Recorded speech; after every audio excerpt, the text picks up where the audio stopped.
comment pouvons-nous raconter la crise écologique? Et nous allons écouter 4 intervenants. Moi, Ben de Bleun, Andrea Catellani, Séverine Lagneau et finalement Michel Crucifix. Nous présenterons notre champ de recherche brièvement et encore quelques exemples pertinents. Parce que nous voudrions avoir assez de temps pour un dialogue avec le public, chaque présentation ne durerait plus que 15 minutes, plus ou moins. Je voudrais commencer par l'ouvrage de l'anthropologue américaine Kari Norgaard sur le changement climatique et ce qu'elle appelle « living in denial ». Bonjour. Living in denial. Cette analyse est intéressante parce qu'elle montre... Bonjour.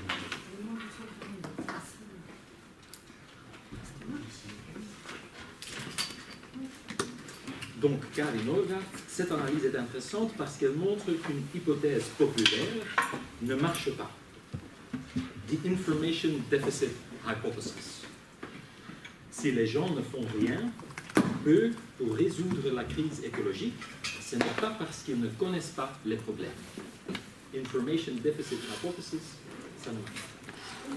Ça veut dire, elle montre, que nous devons aussi analyser des émotions, des valeurs, des récits culturels. Autrement dit, la crise écologique est aussi une crise culturelle. Donc la question se pose, comment parler du non-humain?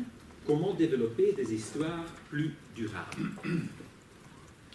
Ceci n'est pas facile, bien entendu, car des chercheurs comme Matthew Schneider-Meyerson ont montré que des récits fictionnels, par exemple, sur le changement climatique, n'ont pas toujours un effet.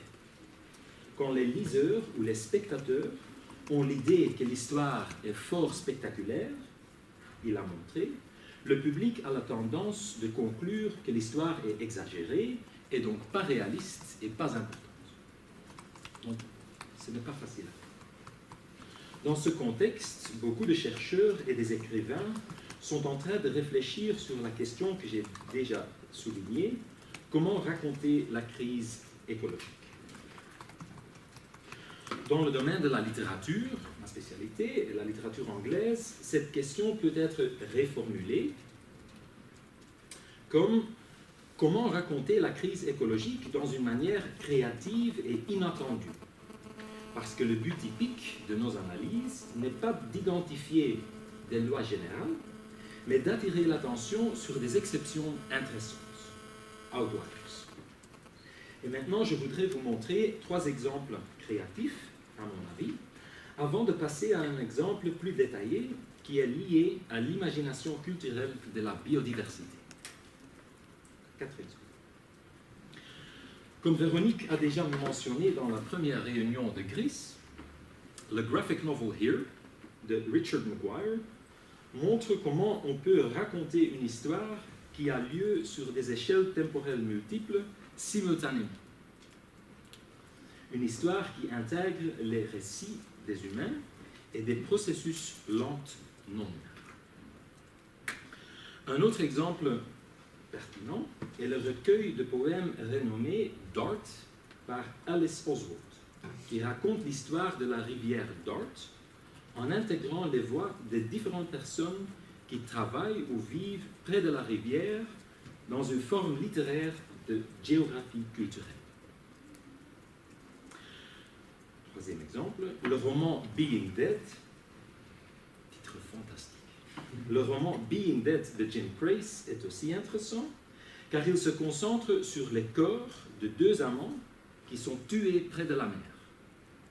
Mais cet événement n'est pas le début d'un roman policier ou un récit très excitant, car le roman est plus intéressé par les processus lents de l'environnement qui entoure ces corps.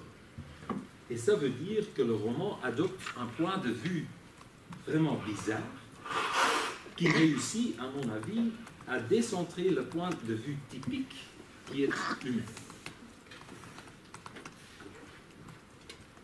En anglais. The bodies had blocked out the light and flattened the soft ground underneath. C'est le scène. For almost 6 days, the grass had to live by root alone, scavenging for nutrients and minerals with its thin threads, while its foliage was bleaching in the dark. But once the tent and bodies were removed, the wounded lissom grass perked up. Its leaves and blades sprang straight again.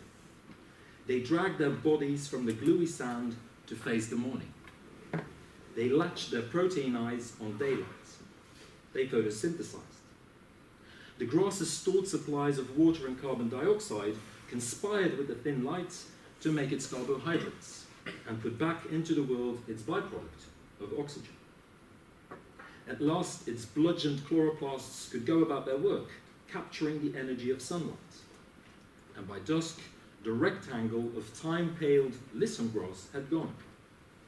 After that, the lissom darkened day after day, and by final light on the 9th day since the murder, all traces of any life and love that had been spilled had disappeared. These are the ever-ending days of being dead. Mais je voudrais souligner un autre exemple ici, le roman The Overstory, en français L'Arbre-Monde, de Richard Powers, qui a gagné le Pulitzer Prize cette année. C'est un roman assez complexe, donc je vais me concentrer sur 2 points simples, liés à la biodiversité et l'usage de métaphores. D'abord, le roman est une bonne illustration de ce qu'on peut appeler biodiversity culture, culture de la biodiversité. Dans son ouvrage fantastique, Imagining Extinction, Ursula Heise a montré 2 points. D'abord, que même des phénomènes qui semblent non culturels, comme des bases de données concernant la biodiversité, en fait, racontent une histoire. 2, elle a aussi montré que biodiversity culture privilège certaines espèces, notamment des animaux charismatiques, sur les autres espèces, comme des plantes. Et The Overstory essaie Et The Overstory essaie de résoudre ce problème très clairement par accentuer le rôle culturel des arbres et des plantes. Bonjour.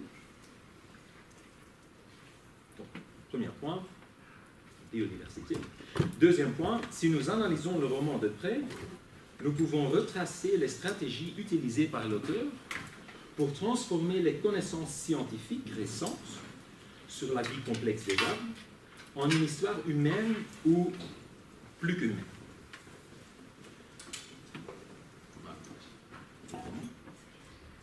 Autre passage, et je vais analyser après. Fog coats the canopy. Through an opening in Mimus's crown, c'est un arbre en fait, un arbre gigantesque, Mimus.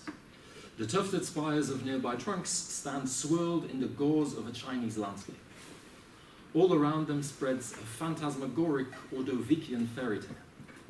It's morning like the morning when life first came up on dry land. Fungi and lichen everywhere, like splatters of paint from a heavenly can. Only now, 70 yards above the ground, can Nicholas gauge the true size of these few old ones, trees, 5 times larger than the largest whale. He has read about these trees and their fall. On every side, trees lap at the low, wet sky, the clouds they themselves have helped to see. Nick glances upstairs at the human water catchment system in the tree.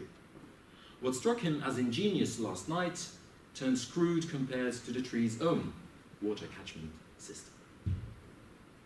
Donc, comme nous pouvons voir dans ce passage, le personnage, Nicholas, a lu des textes non fictionnels sur le processus par lequel les grands arbres créaient leurs propres nuages.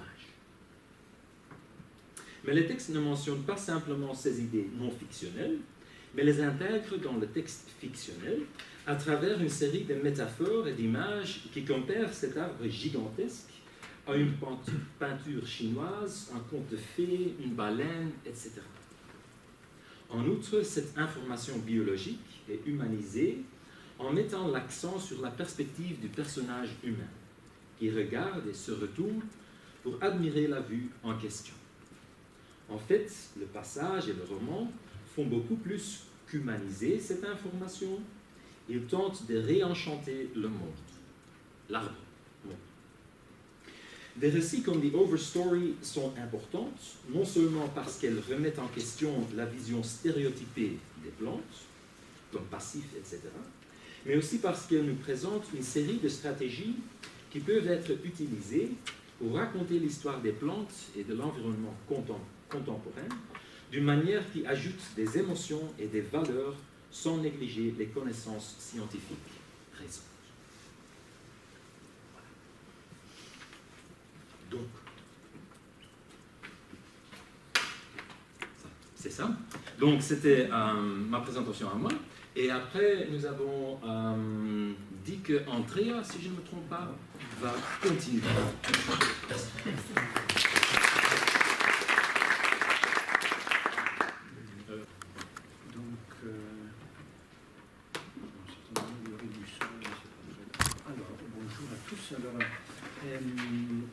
Moi, je me présente très brièvement parce que c'est la première fois que j'interagis avec le glycée.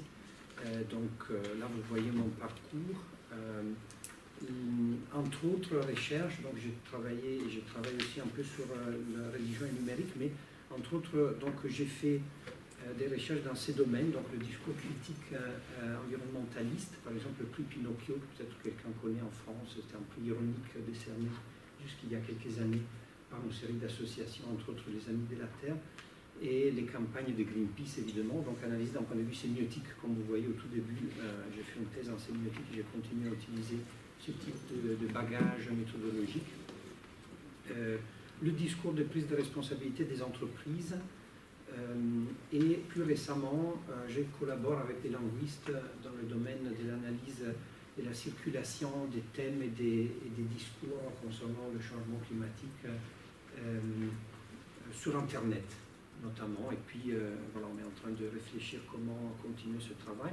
Mais là, je vais vous parler d'un projet en particulier qui commence. On a fait une présentation orale dans le cadre d'un colloque cet été, mais il n'y a pas encore de publication, avec des collègues françaises sur la présence des végétaux dans la communication. Donc là, ce n'est plus la littérature, c'est plutôt la communication.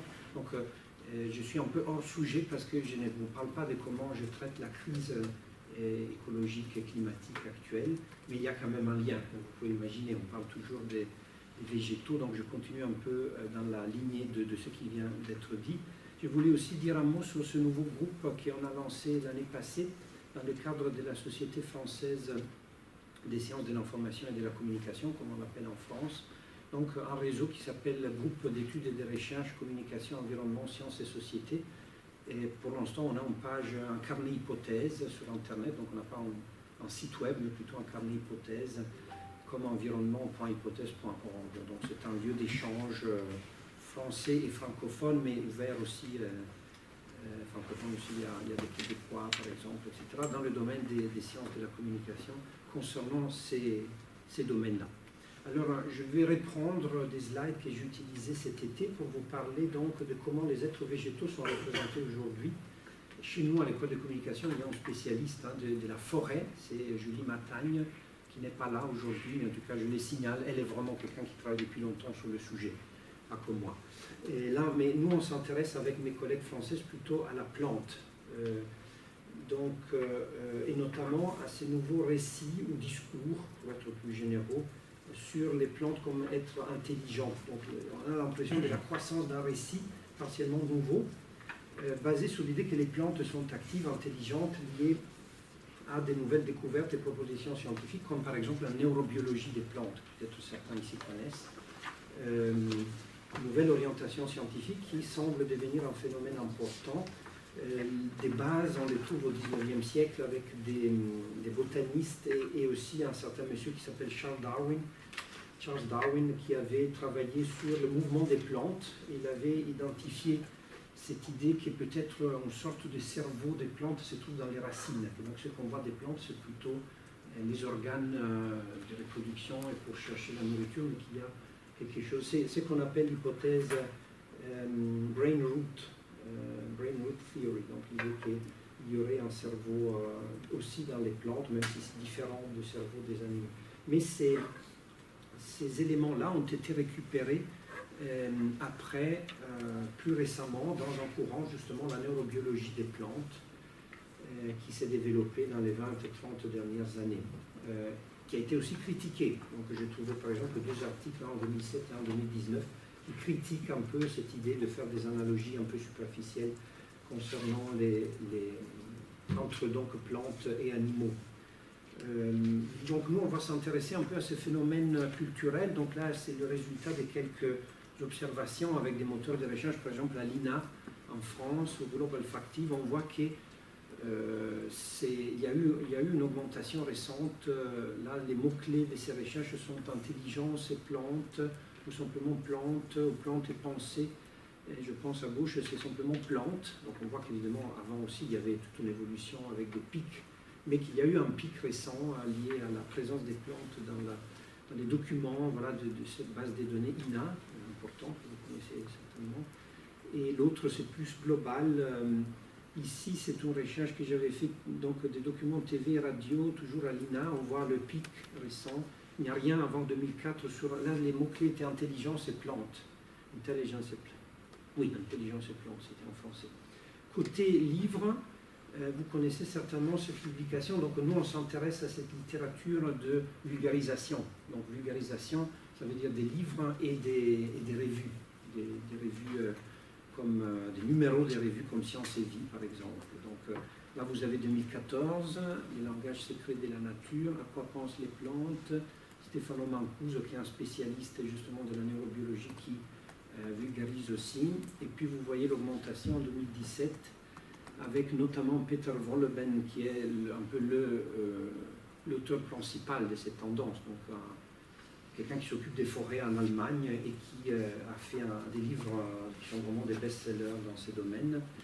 L'intelligence de la vie secrète des plantes, l'intelligence des plantes, avec une focalisation importante sur, oui, on parle des plantes, mais aussi sur les arbres. Donc les arbres qui sont un peu l'équivalent de la mégafaune, comme on dirait en anglais. Donc ils ont un peu ce rôle d'emblème et d'éléments plus visibles, un peu comme les grands animaux plus évolués, disons, dans le domaine des animaux, justement.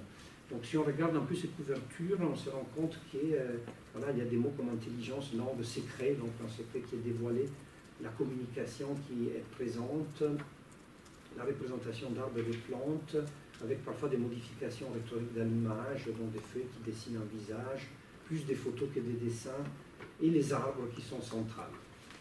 La ramification aussi. Côté revue, donc vous avez ceci en 2018 et en 2019 ceci en français. Certainement, il y a des choses qui nous échappent, hein, mais en tout cas, on a cherché à donner une idée de cette évolution. Alors, concernant les bases un peu théoriques de notre approche, il y a toute une lignée d'auteurs qui ont travaillé sur la communication environnementale. Donc, il y a un domaine de recherche en anglais qui s'appelle Environmental Communication, justement. Donc, des recherches sur la relation entre homme et nature, sur la critique et la mise en évidence des dualismes, comme Williams, Haraway, qui a plutôt cette vision féministe qui se bat contre justement les dualismes de tout type. Cantrell Oravec, qui travaillait sur la dimension symbolique de notre rapport à l'environnement. Vous avez d'autres auteurs qui ont travaillé sur la mégafaune, justement, la mégafaune, et l'anthropomorphisme, par exemple le phénomène de la bambification. Donc, c'est peut-être quelqu'un connaît, c'est un phénomène qui est celui de la déformation des traits des animaux et du fait qu'ils sont dotés des attraits pour les bébés. Et donc, ils sont justement rendus semblables à Bambi, vous savez, donc l'animal du dessin animé de Disney, avec des yeux agrandis, des traits infantiles arrondis qui provoquent l'affection et la protection des humains, et qui est un phénomène assez critiqué du point de vue de ces auteurs, parce que ça crée justement des opinions irréalistes sur les besoins des animaux, par exemple. Il faut citer dans ce contexte, évidemment, les différentes critiques de l'humanisme, l'antispécisme, les travaux de Latour et d'Escolage. C'est un gros mélange, évidemment, des choses très différentes, mais en tout cas, des auteurs qui ont contribué à une évolution de l'épistème, on dirait occidentale, sur la vision de l'homme et de sa relation avec la nature. de toute façon dans le sens de mettre en évidence des hiérarchies et des oppositions, des catégories, et de souvent travailler pour affaiblir ces hiérarchies et ces divisions et ces distinctions. Ça, c'est un peu un effet global de ces auteurs, à mon avis. Il y a encore d'autres auteurs que j'ai cités ici, notamment Céline Chollet, avec qui je collabore, qui vient de terminer sa thèse et qui justement travaille sur cette nouvelle narration de l'intelligence des plantes et de ses effets sur l'ontologie, donc sur la vision de la réalité et aussi sur l'anthropologie. Ce qu'on a fait, c'était une analyse discursive en prenant en considération le texte et l'image. J'ai déjà parlé du corpus, alors quel résultat? D'un point de vue résultat basé sur une partie du corpus, donc l'analyse est en cours. La langue, concernant les aspects linguistiques, il y a évidemment ces transferts justement de mots et des champs lexicaux, des champs sémantiques entiers en fait, qui sont transférés aux plantes. Sur le plan de l'image, il y a l'utilisation notamment du gros plan, un plan rapproché, pour créer un sentiment de proximité, intimité, et qui rend le familier inhabituel. Donc on voit la plante de façon nouvelle et différente. Donc on crée une nouveauté à travers l'excès de proximité, avec des effets spectaculaires. Donc pour déautomatiser, entre guillemets, et l'autre moyen visuel utilisé est l'accélération pour montrer le mouvement des plantes, pour donc faire ressembler les plantes aux animaux. Et donc c'est des phénomènes, après j'ai un exemple, s'il y a le temps. Concernant l'aspect narratif, donc il y a la construction d'un nouvel héros, donc nouveaux héros, les plantes. On leur donne des compétences, des pouvoirs. Donc si vous connaissez un petit peu la narratologie, par exemple de Greimas ou de l'école structuraliste, voilà, il y a la construction d'un sujet d'action avec un travail sur sa composition modale, c'est-à-dire son savoir, pouvoir faire. C'est ça la composition modale.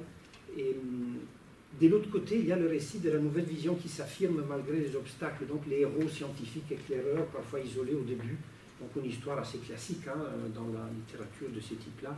Donc le scientifique qui avance malgré le fait que personne ne croit en sa théorie et qui affirme un peu son savoir. Donc l'élimination des barrières. Donc le spectacle du héros scientifique ou du rationaliste, entre guillemets, qui s'est converti en quelqu'un qui aime les plantes, comme Voleben, qui raconte ça dans son livre. Donc une sorte de conversion. Alors, simplement pour terminer, un exemple de justement gros plan d'une tige qui grandit. Ça, c'est dans Science et Vie. C'est une image scientifique, mais il y a aussi cet effet des face-à-face qui change la vision des plantes. Et une autre image, toujours une graine qui dit, comme dit le titre, décide ou non de germer. Donc il y a cette décision de la plante de germer ou pas. Donc tout ce transfert, comme je disais, sémantique, donc la décision, la mémoire, qui est, si vous prenez cette littérature courante. L'image change notre vision ordinaire d'une graine et la rend semblable à certaines parties anatomiques d'un animal. Puis j'avais un exemple vidéo, peu importe le son, je voulais voir si la lumière leur est indispensable pour pousser, et elles sont prêtes à tout pour en... Plus ou moins ici, voilà. Là, c'était un exemple de l'accélération. Donc ça, c'était un documentaire qui est passé aussi sur Arte, l'intelligence des plantes, il y a quelques années. À moins de pouvoir s'accrocher. Le son n'est vraiment pas très important, c'était vraiment le visuel qui m'intéressait.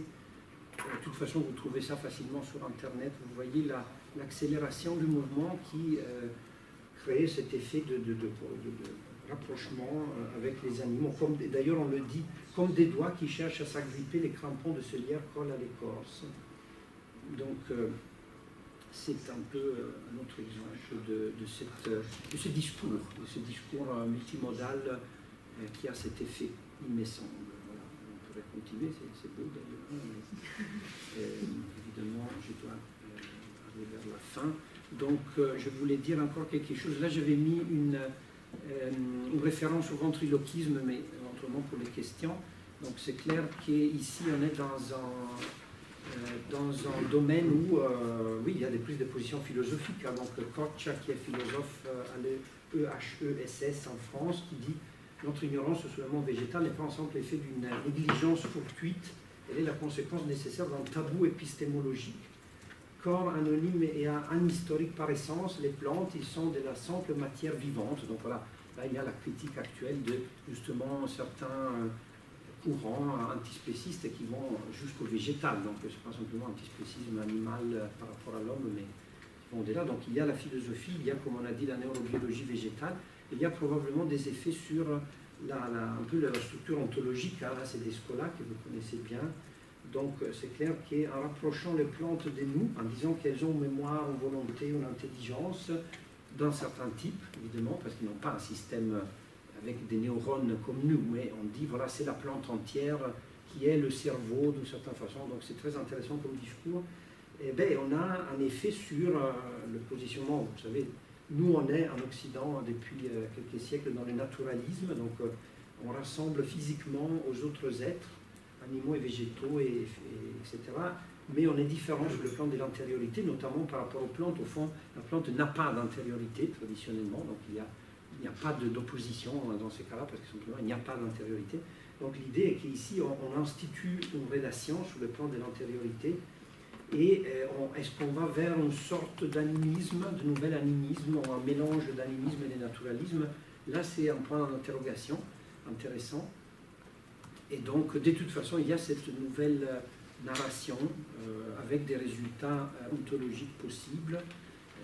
Évidemment, on a des liens avec des idées comme celle de la résonance du sociologue allemand Hartmut Rosa, qui a, dans son dernier livre, on peut critiquer parfois, mais en tout cas qui parle de cette résonance, donc l'idée de réenchantement aussi, et évidemment, il y avait des travaux des Schaffer qui vont à l'encontre de l'exception humaine. Bon, là, je suis en train simplement d'indiquer des repères culturels actuels, simplement pour dire qu'on est dans un contexte où voilà, on tend à créer cette sorte d'épistémologie unifiée avec des effets potentiellement un peu réducteurs sur l'être humain et son statut ontologique.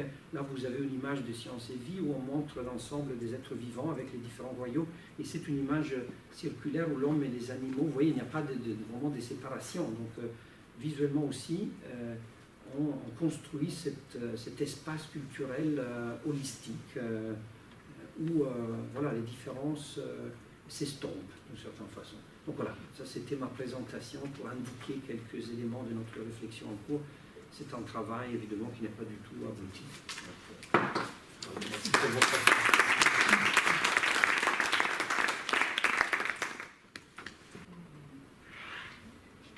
Donc, je peux déjà de toute façon faire mon petit show d'entrée. Merci d'être là. Alors ce n'est pas du tout à une analyse que je vous convie aujourd'hui, mais plutôt à expérimenter un dispositif que je tente vaille que vaille de mettre en place. J'ai choisi de vous présenter deux dispositifs.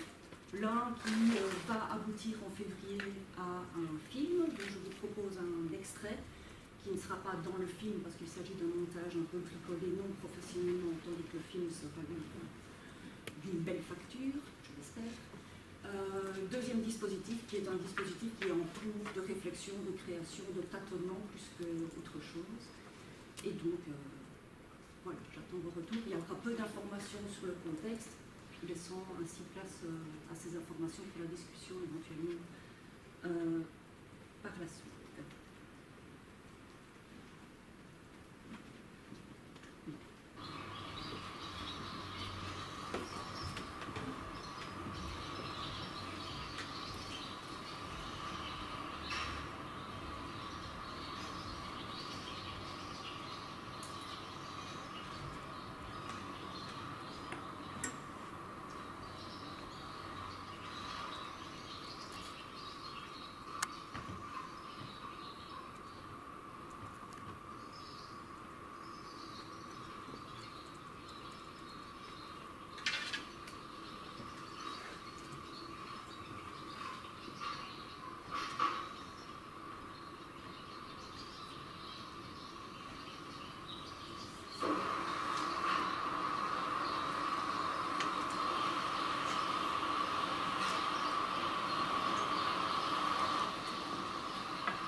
Alors, ce petit dispositif, il est né suite à un échec patent d'un début de projet, puisque l'idée c'était de comprendre comment les ingénieurs qui fabriquent ce type de machine conçoivent les vaches laitières dans ce cas-ci et les éleveurs au moment de la mise en place et de la réflexion du dispositif technique.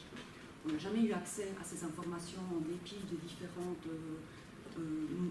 moyens qu'on a mis en place pour contacter ces ingénieurs. Je peux vous en parler après.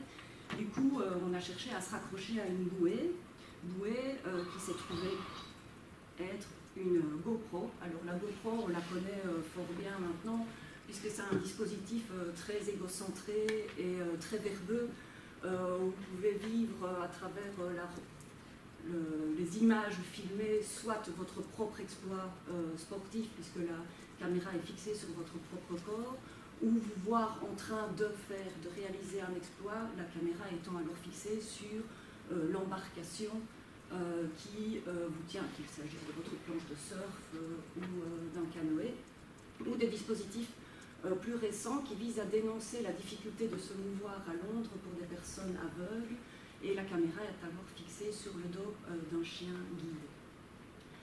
Alors, c'est le côté de l'embarcation, l'embarquement de la caméra sur les corps qui a retenu notre attention, ce que vous avez pu expérimenter dans la vidéo précédente, puisque vous vous êtes retrouvé en position d'être quasiment assis sur les genoux de l'éleveur, enfin, en tout cas plaqué sur son torse. Vous êtes retrouvé sur la tête, le chignon d'une vache laitière ou le bras d'un robot de traite. Et donc par ces dispositifs, c'est une narration des différents points de vue, des différentes routines mises en place au cœur même d'un milieu technique précis que l'on a voulu mettre en place, que l'on a essayé de provoquer en faisant vivre par le spectateur une forme de décentrement par lequel les éleveurs passent. C'est-à-dire que pour comprendre, pour appréhender le milieu de la stabulation qui vous a été montrée, l'éleveur nous explique qu'il doit se mettre dans la peau d'une vache et qu'il doit comprendre, qu'il doit parler avec sa machine. Et donc c'est en faisant ce processus de décentrement qu'il est lui-même apte à prendre en considération les différents protagonistes de la stabulation. Alors c'est un dispositif aussi, outre le fait qu'il provoque, au moins partiellement, je l'espère, cette obligation de se décentrer de la part du spectateur. C'est un dispositif qui nous permet aussi de raconter autrement, c'est-à-dire que moi ma plume elle est suffisamment minable que pour ne pas pouvoir rendre compte du côté mouvant, vivant du milieu technique investigué. Et donc c'est en multipliant les points de vue, j'ai un autre petit dispositif,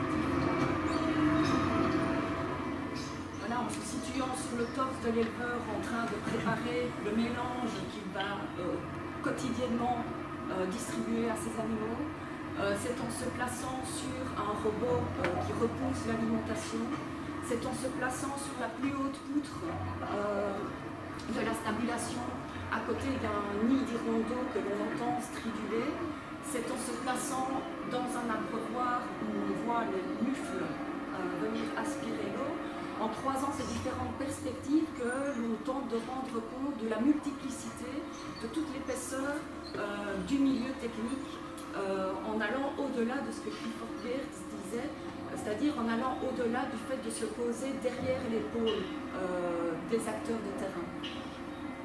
Acteurs de terrain qui se voient aussi ici démultipliés, puisque les protagonistes méthodologiquement considérés sont plus qu'humains, puisque nous avons pris aussi en considération le, entre guillemets, point de vue des robots et le point de vue aussi des vaches laitières. Alors quand on prend en considération ce réseau, il s'agit aussi de couper dedans, on ne sait pas prendre en considération tous les protagonistes. D'abord, des effets techniques clairs, on ne sait pas mettre une GoPro sur les épaulettes, où il est très difficile de filmer par exemple les vers à queue, qui sont ces petits vers à l'allure très peu sexy, qui permettent de remuer le lisier pour le rendre plus liquide, pour permettre de créer du biogaz. Des racleux deviennent des mouches et entrent elles-mêmes dans le système puisque les vaches chassent les mouches, mais ces mouches nourrissent aussi les hirondelles et les hirondelles qui peuplent la stabulation, mais dont on n'a pas pu prendre en compte ici les, entre guillemets, points de vue. Alors ça permet aussi de rendre compte donc, des effets sonores que, par écrit, il est plus difficile de rendre, notamment, vous avez peut-être pu le sentir au moment où l'appareil commence à traire les vaches, il y a un effet de pulsation qui est quasiment musical et qui est très entraînant, c'est quasiment une danse, une musique de boîte de nuit. Donc tous ces éléments-là peuvent être montrés et expérimentés aussi par le spectateur au même titre qu'ils peuvent l'être par le chercheur sur le terrain et permet ainsi une immersion. Alors, un autre lieu, le Danube. Alors là, on est dans une toute autre configuration puisque la stabulation, on est dans un milieu très restreint, serré, très clairement délimité spatialement.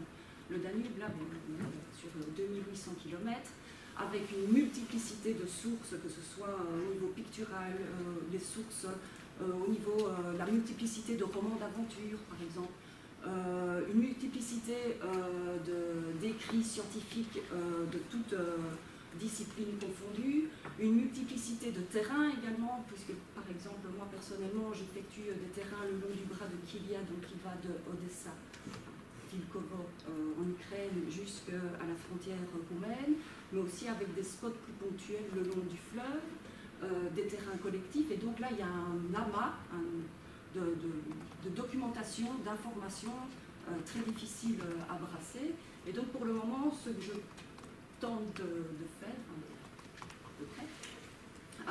c'est d'expliquer les différents modes d'instauration, les différents modes d'existence du fleuve, notamment au niveau de ce qu'il a pu éveiller chez moi en tout premier lieu, une forme de romantisme et de nostalgie, où l'on peut alors expliquer les évocations du Danube en faisant référence un petit peu, en essayant d'aller titiller les différents auditeurs.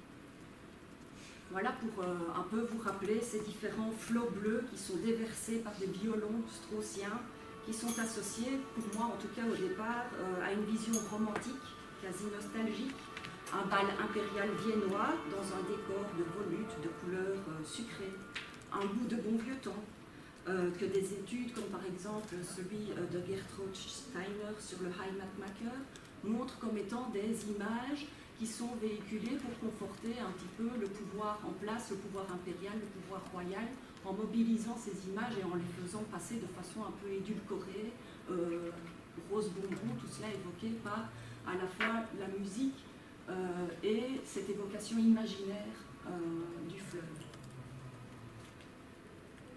Non, pas très bien, je trouve. C'était un peu l'idée. Avec l'effet de neuf. Alors, oui, vous allez avoir effectivement quelques valses viennoises bientôt. Autre dispositif, le fait de prendre des plans larges pour refléter les métaphores qui sont véhiculées sur le terrain par les acteurs pour dire leur relation au fleuve et dire leur relation aux autres riverains du fleuve. Le projet ici est non seulement d'expliquer les relations entre les humains riverains, mais aussi les relations avec la flore, la faune, le fleuve lui-même, donc le milieu humain et non humain, et par là réfléchir aussi à ce qu'on a à faire ou pas ensemble en tant qu'Européens. Quelle communauté de dissemblables européens se mettent en œuvre par le bas sur ces différents terrains. Et si, petit exemple, tout en haut vous êtes à Vilkovo au moment où le Danube entre dans la mer Noire, et la métaphore qui est véhiculée par les riverains est celle d'une résonance magnétique avec le fleuve. Ils vivent et dansent, nous disent-ils, sur le terrain avec le fleuve. Il y a par exemple plus de bateaux que de voitures. Vilkovo est souvent présenté comme étant la petite Venise ukrainienne. Toujours Bruges est la petite Venise du Nord. Voilà, Vilkovo c'est un peu la même chose. Il faut toujours faire référence à un centre européen. Et donc cette résonance magnétique avec le fleuve, ils la décrivent comme étant le lien que les riverains en amont du fleuve peuvent avoir également avec le fleuve, et ce faisant, ils partagent un esprit européen commun par le fleuve. La deuxième image, elle a été prise dans le musée du Danube d'une compagnie de navigation à Ismaïl, toujours en Ukraine. Cette compagnie de navigation a encore aujourd'hui 300 employés à Ismaïl, mais plus aucun bateau. Et il est quasiment impossible d'entrer. Bon, je peux vous expliquer les ruses qu'il a fallu déployer pour y arriver. Mais il y a un grand port, il y a toutes les infrastructures qui sont là, mais tout est vide. C'est un espèce de zombie. Et les gens continuent à travailler et protègent ces dispositifs de tout investisseur extérieur qui ne leur permettrait plus de travailler. C'est-à-dire qu'ils feraient des coupes budgétaires suffisamment costaudes que pour ne plus permettre à ces personnes de travailler selon les régimes qu'elles connaissent à l'heure actuelle. C'est un dispositif qui met aussi en lumière une façon historique d'envisager le Danube. Danube qui est présenté comme ligne européenne à travers les différentes villes et capitale que le fleuve traverse, mais avec des trous également, parce que par exemple, pendant la période roumaine de cet espace ukrainien, qui était autrefois la Bessarabie, eh bien la vitrine est vide, parce que sous occupation roumaine, rien ne s'est passé dans le discours, selon le discours des personnes qui présentent ce musée. La troisième vue, c'est sur le port de Giurgiulești, en Moldavie. La Moldavie a 800 mètres de côte sur le Danube et aucun des villageois de Giurgiulești n'a accès au fleuve. Du coup, la métaphore mobilisée pour décrire leur lien au fleuve, c'est ils ont une main sur une poignée de porte et ils ne savent jamais aller voir ce qu'il y a derrière. Et ce non-accès au fleuve, qui est devenu maintenant un port franc exclusivement, où transitent des navires qui transportent du bétail pour le Liban, qui transportent également différentes céréales, chargent et déchargent sur le fleuve, mais il n'y a plus de pêche possible.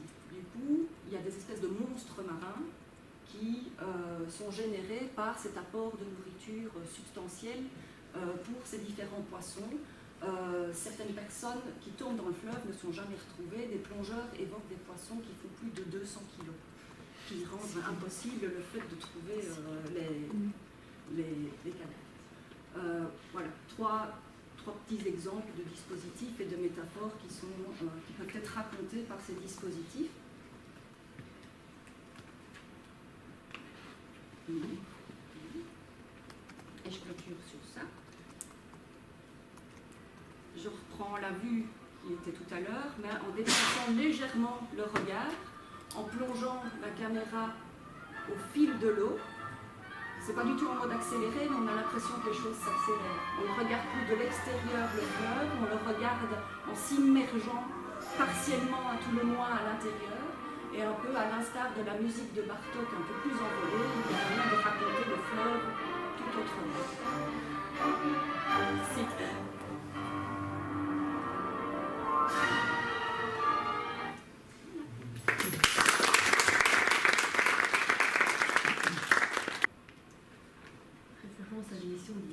Non, il y a quelque chose qui m'a...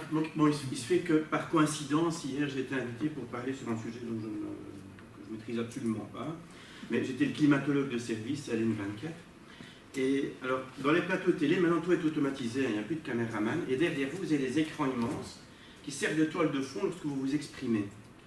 Et donc, dès que le climatologue de service parle, il y a probablement quelqu'un derrière une console qui tape des mots-clés, qui sélectionne automatiquement des images. Et donc, les images qui apparaissent, ce sont des glaciers qui s'effondrent, ce sont des zones désertiques avec des animaux morts. Donc, on est un peu... Alors, on parle d'éco-narratif, on est un petit peu quand même pris ici dans un automatisme qui consiste à lier le discours sur le changement climatique à des images qui sont très très agréables à regarder. Enfin, notez qu'un glacier qui s'effondre, c'est très beau, mais enfin, ça préfigure quand même un avenir sombre. Donc il y a quand même un lien systématique entre le discours des climatologues et le catastrophisme, sur lequel on n'a pas nécessairement de prise. Ça m'a frappé parce qu'on peut dire ce qu'on veut. La puissance de l'audiovisuel est telle que si vous regardez discrètement la télévision en faisant à manger ou en s'occupant des enfants, là, ce que vous voyez avant tout, ce sont les images sur lesquelles vous n'avez aucun contrôle. Je n'avais absolument aucun contrôle sur les images qui étaient diffusées en toile de fond. Ça nous alerte quand même un petit peu sur finalement la prise de parole que l'on peut avoir. Et je serais bien curieux de savoir ce que les gens ont retenu des trois mots que j'ai un peu amenés. Il est possible que ce n'est pas exactement l'esprit que je voulais transmettre, parce qu'au-delà de ce que je disais, il y avait un élément puissant narratif que je ne maîtrisais absolument pas. Voilà, c'est une... J'ai voulu en parler, non pas pour parler de ma vie quotidienne, mais parce que je pense que ça fait partie du débat. Alors, l'idée d'intervenir aujourd'hui, elle est venue d'une interaction que j'ai avec Caroline Nieberding, ou Nieberdin, je ne sais jamais comment la prononcer son nom. C'est une collègue qui est biologiste et qui s'occupe de biodiversité. Et lorsqu'on parle de crise écologique, il y a finalement, il y a plusieurs aspects qui viennent en tête, mais on peut parler du changement climatique, on peut parler de la crise de la biodiversité. Souvent, c'est quand même les deux choses qui viennent en premier, en tout cas quand on s'intéresse aux crises de type écologique auxquelles on est confronté. Et dans les deux cas, vous avez là des communautés scientifiques qui sont amenées à se structurer pour produire des rapports. Alors, les climatologues font ça depuis relativement longtemps parce qu'ils sont structurés notamment autour du GIEC, du groupement intergouvernemental expert sur les changements climatiques, qui a tout un historique sur lequel je ne vais pas revenir, mais on va dire que sa naissance se fait un petit peu dans la foulée des accords de Rio, du sommet de Rio en 1990, je pense. Il se fait que les gens de la biodiversité sont également structurés autour d'un organisme rassembleur qui est l'IPBES, et eux aussi sont amenés à produire des rapports. Et alors, je n'ai pas lu le rapport de l'IPBES, je n'ai pas non plus lu tous les rapports des GIEC, parce qu'un des éléments de narratif aussi, c'est que ces rapports font 4500 pages, donc personne ne les lit. Et puis je vais vous montrer un extrait, en fait je vais vous montrer 10 lignes, et il y a beaucoup de chances que vous ne les comprendrez pas, tellement elles sont techniques.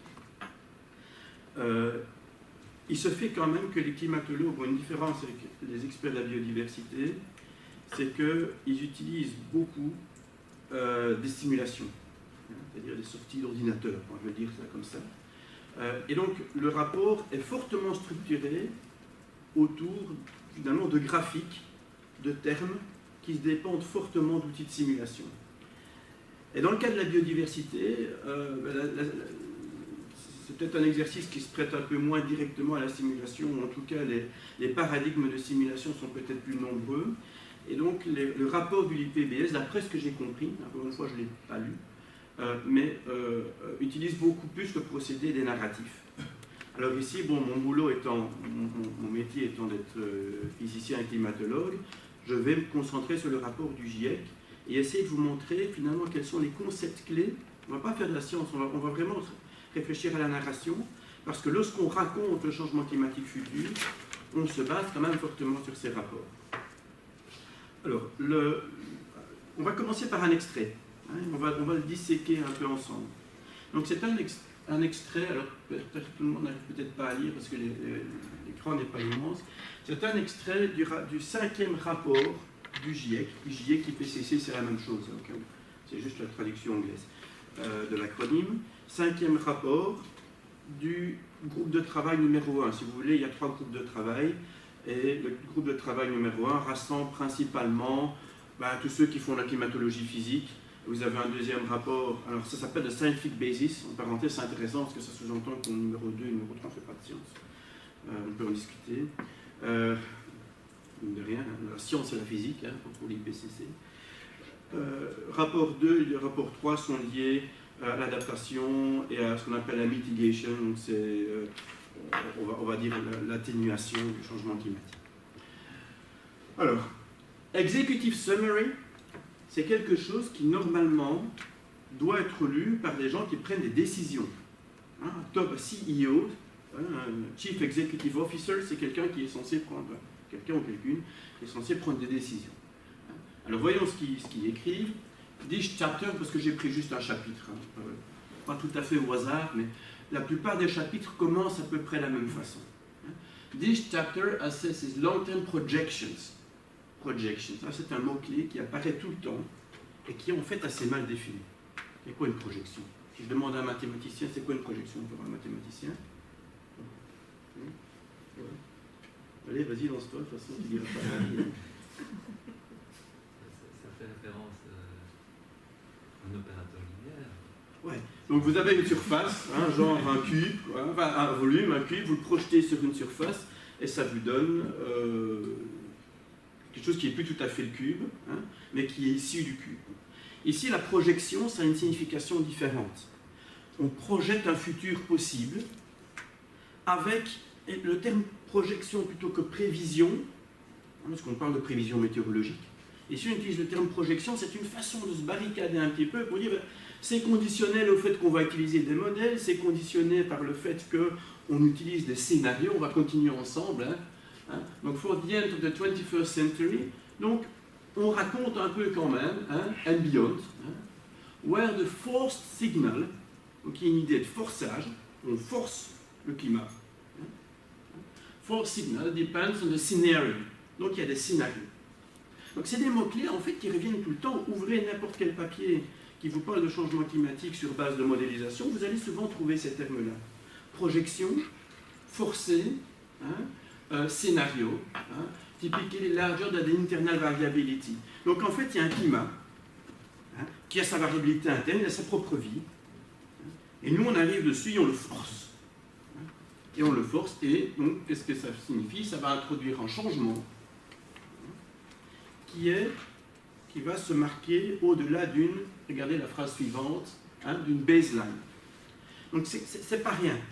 Ça veut dire qu'on a l'idée d'un climat qui en fait qui vivrait sa vie, qui a une variabilité interne, donc de temps en temps il est de bonne humeur, mauvaise humeur, enfin comme nous tous. Il y a des cycles glaciaires, interglaciaires, il y a tout ça. Et on a des scénarios de forçage à propos desquels on peut réaliser des projections. Alors ensuite, le deuxième point qui apparaît et qui est important dans ce que je voulais souligner ici, the coupled model. Alors on va voir qui comprend la phrase, on va juste se marrer. The coupled model intercomparison project presents an unprecedented level of information on which to base projections, including new Earth system models, with a more complete representation of forcings, new representative concentration pathway scenarios, and more output available for analysis. Est-ce que c'est clair? Non, parce que pour moi, ça l'est relativement quand même. Mais on voit à quel point c'est bourré de jargon. Donc vous avez 4000 pages qui sont bourrées de jargon comme ça. Alors, de quoi on parle? On parle de modèle. Donc un modèle, si vous êtes philosophe, vous allez peut-être expliquer que c'est une représentation qui introduit des abstractions, des idéalisations, des approximations. Et la plupart des scientifiques font quand même des modèles parce qu'ils veulent comprendre un phénomène. Et donc c'est utile de réaliser des idéalisations, des abstractions, tout ça pour un peu comprendre l'essence d'un phénomène. Ici, on utilise des modèles pour réaliser des projections. Mine de rien, c'est un job pour lequel les scientifiques, a priori, n'ont pas une historique très fournie. C'est assez nouveau de devoir faire des projections avec des modèles. Donc c'est pour ça d'ailleurs qu'on dit des projections plutôt que des prévisions. On est quand même dans une zone d'inconfort. Alors, coupled, pourquoi couplé? Ça c'est une raison historique, c'est parce qu'on prend l'océan et l'atmosphère ensemble et donc ils sont couplés. Modèle, intercomparison, on compare et on base notre projection sur les intercomparaisons. Alors, c'est bien comprendre ce que ça implique sur notre discours sur le changement climatique. On va bien comprendre ça ensemble. Voici un graphique qui a été produit très souvent. C'est le genre de graphique, si vous avez typiquement fait une recherche sur Wikipédia, vous allez trouver ces graphiques-là, donc ils sont très diffusés. Et puis si vous allez chercher la source de ces graphiques, eh bien très souvent, ils ont été empruntés de papiers Nature ou Science, qui sont les revues très diffusées et très prestigieuses dans le domaine des sciences exactes, où ils ont été empruntés, comme cette figure-ci, à un des rapports de l'IPCC. Si j'ai choisi d'être en rien cohérent, ça m'arrive. Ici, on parle du chapitre 12 de l'IPCC, ça c'est une figure qui vient du même chapitre. Donc en principe, le langage devrait être clair. Donc qu'est-ce que vous voyez? D'abord, que le discours sur le changement climatique, s'il doit être représenté par cette figure, fait intervenir une quantité dont vous avez tous entendu parler, Global Surface Temperature Change. En fait, qu'est-ce que c'est? C'est la moyenne sur toute la Terre de la température. Les accords du protocole de Paris sont exprimés en termes de température. Voilà aussi quelque chose qui est inhabituel, parce que c'est quelque chose qui se mesure difficilement et qui se ressent relativement peu. Quelle est la température moyenne globale? Il faut la mesurer. Si on utilise cette quantité, c'est parce que c'est une quantité qui est facile à calculer dans un modèle. Les modèles, en fait, fonctionnent par une représentation spatiale, ils résolvent des équations différentielles, on ne va pas s'embêter ici, mais l'important, c'est que le modèle calcule la température en tous les points du globe. Donc, si vous voulez connaître une moyenne globale, c'est relativement facile, vous faites la moyenne. Il faut pondérer par la surface, il y a le petit piège, mais ce n'est pas très compliqué. En revanche, c'est quelque chose qui se mesure relativement difficilement. Les climatologues ont choisi de parler en termes de température moyenne globale, parce que généralement, c'est un bon, on dit en anglais Statistics Summary, ou Summary Statistics. En français, c'est une bonne expression de la la distribution des changements climatiques est raisonnablement linéaire avec cette température. Alors, qu'est-ce que ce graphique évoque? Il évoque un futur. 2150, 1900, 2000. Alors ici, il y a des petites tricheries parce qu'on a changé d'échelle. qu'est-ce que l'on dit à propos de ce futur? On a des lignes de couleurs différentes qui correspondent, regardez là-haut, c'est des RCP, Representative Concentration Pathway. Donc, c'est-à-dire que ce sont des chemins que l'on peut des chemins que l'on peut emprunter et qui sont représentatifs. Donc, ça veut dire, en fait, on s'est construit des histoires. On appelle les scénarios. Scénario, histoire, narratif, tout ça, c'est quand même un peu la même famille. On sait qu'on a formalisé. On est, ben voilà, tel chemin on peut prendre. Ah, ça, c'est bien. Hein, voilà, ça veut dire on va réduire nos émissions. Ça, c'est business as usual. C'est mal. D'ailleurs, souvent, on choisit des couleurs. Hein, le rouge et le bleu.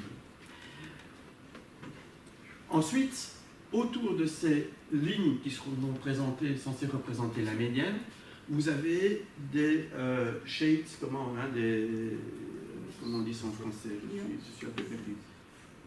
Enfin bon, des zones colorées. Elles sont censées représenter, il faudrait lire le texte, une incertitude. On n'est pas très sûr.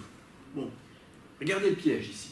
Regardez tout ce qui est écrit. Vous avez des chiffres 32, 42, 25, 39, 12, 17. Qu'est-ce que ça veut dire?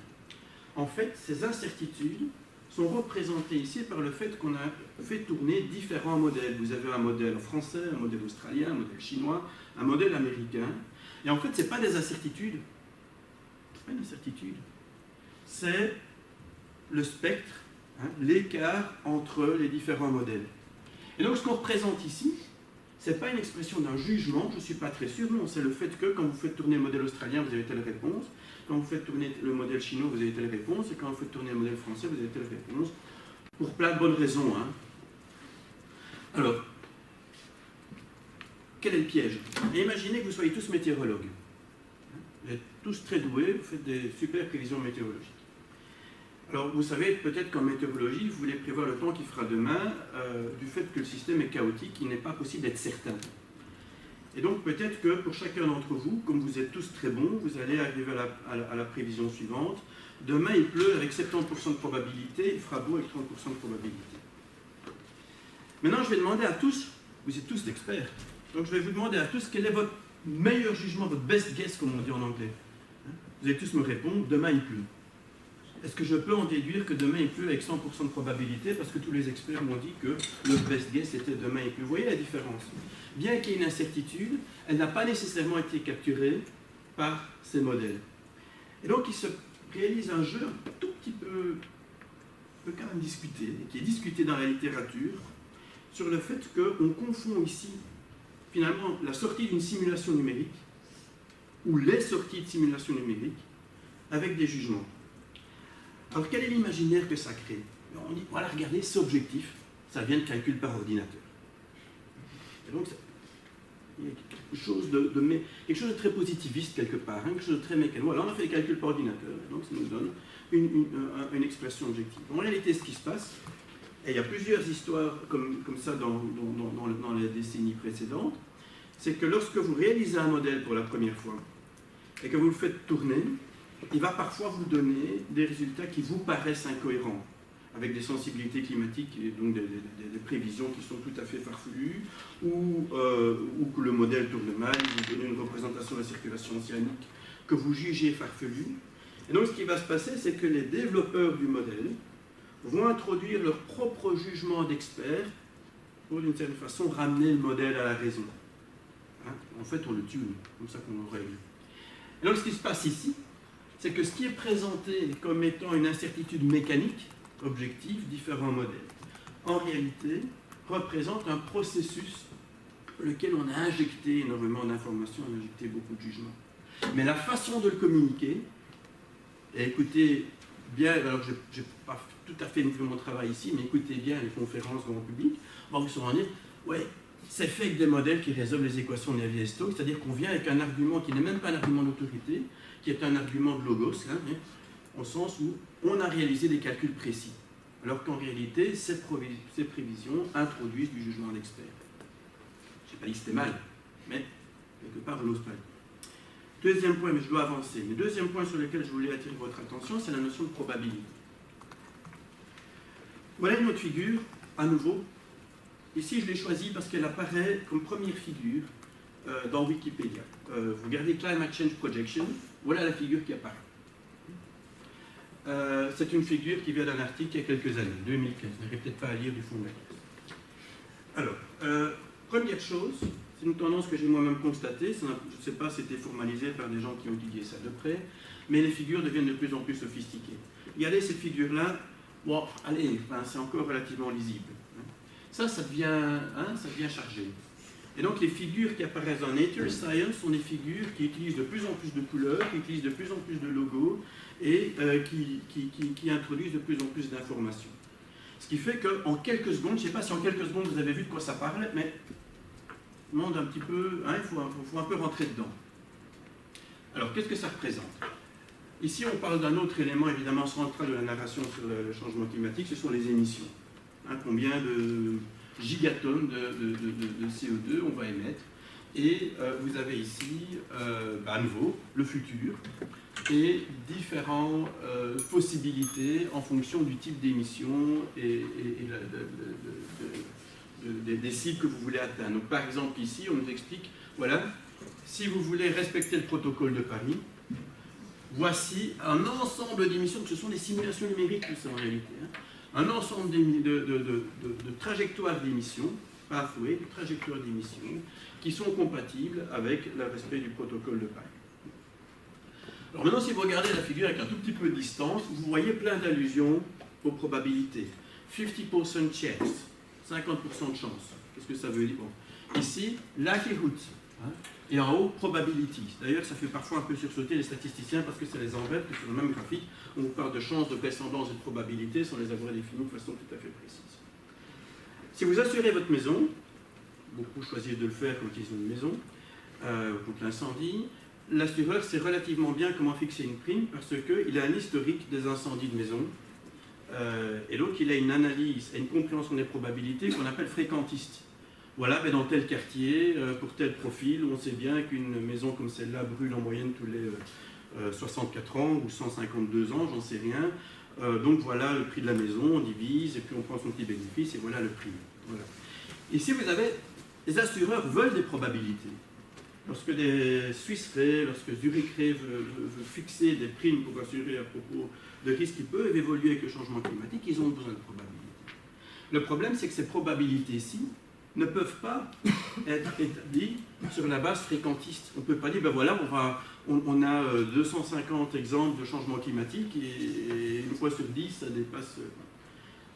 Par conséquent, ces probabilités doivent être construites par des méthodes qui n'exigent pas le fait d'avoir répété une expérience de nombreuses fois, les méthodes bayésiennes, et elles impliquent ces probabilités de définir des quantités qu'on appelle des priors, des vraisemblances, et la likelihood, mais ici qui est relativement mal utilisé, de combiner tout ça pour produire des chiffres qui ont à nouveau, qui sont des chiffres, pas de nombres, quoi, 15, 50, 95, etc., que vous pouvez représenter visuellement, mais qui en fin de compte dépendent de toute une série d'hypothèses que vous avez dû faire et qui sont parfois un petit peu, on peut discuter.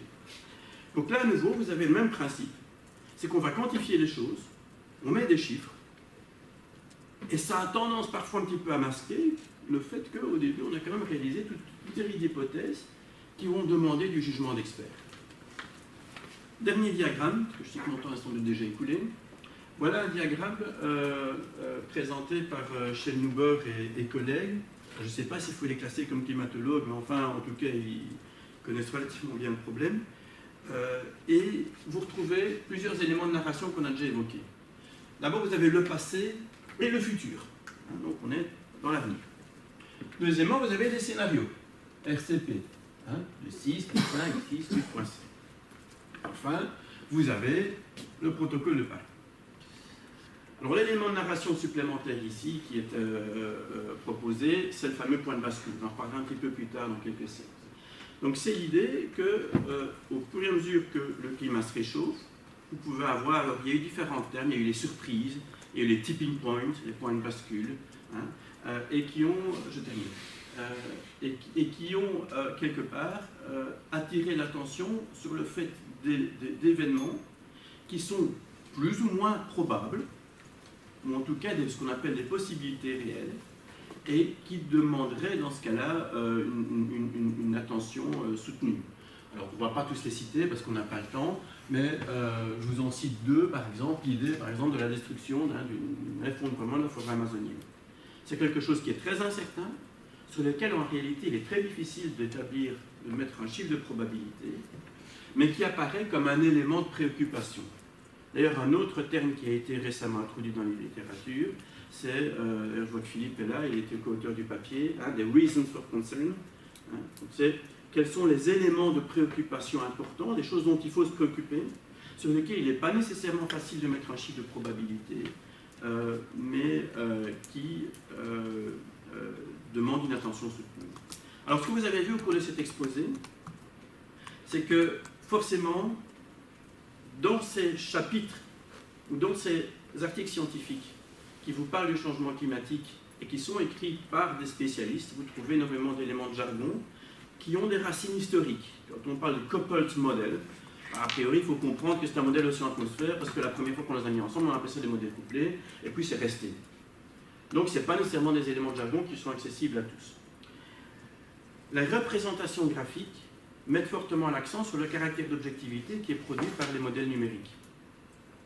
En revanche, dans les dernières années, on sent quand même une tendance, en tout cas, quand je dis on, je devrais dire je, mais je n'ose pas, on sent quand même une tendance à se réapproprier un discours plus qualitatif, c'est-à-dire parler d'éléments qui pourraient se produire, parce que peut-être qu'ils ont été simulés, ou parce qu'on les considère comme plausibles, mais sur lesquels il est plus difficile de mettre des chiffres de probabilité. Et donc ces éléments réapparaissent dans le discours, et quelque part permettent une réappropriation, et permettent d'assumer la notion même de jugement d'expert. Voilà.